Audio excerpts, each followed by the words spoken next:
কাল ভোরে ফজরের নামাজ যেন মিস না হয়। দিনের শুরুটা আল্লাহর স্মরণে হলেই বরকত আসে। ঠিক বলেছ, দুনিয়ার কষ্ট থাকলেও নামাজ যেন না ছুটে যায়। এই আয়ানের ডাকটা যেন সরাসরি অন্তরে পৌঁছে যায়। আল্লাহ আমাদের ডাকছেন। এই ডাকে সাড়া দেওয়া সবচেয়ে বড় সৌভাগ্য। পানি ঠান্ডা, কিন্তু অজু করলে মনটা যেন পরিষ্কার হয়ে যায়। অজু শুধু শরীর নয়, আত্মাকেও পবিত্র করে। এই পথটা যতবার হেঁটে যাই ততবার মনে হয় আল্লাহর ঘরের দিকে যাচ্ছি। যে ফজরের পথে হাঁটে, আল্লাহ তার পথ সহজ করেন। আল্লাহু আকবার। ফজরের নামাজ দিনের শুরুতে হৃদয়ে আলো জ্বালিয়ে দেয়।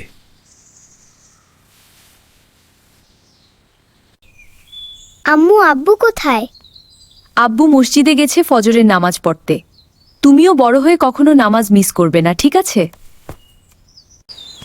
আজকের সকালটা কত সুন্দর। নামাজ পড়লে মনটাও আলোকিত হয়ে যায়। ফজরের পরের সকাল যেন নতুন জীবনের শুরু।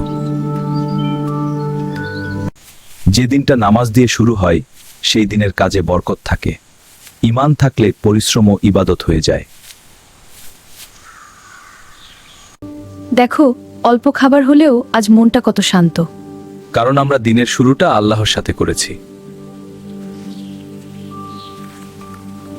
যে ফজরের নামাজকে গুরুত্ব দেয়, আল্লাহ তার জীবনে আলো ও বরকত দান করেন।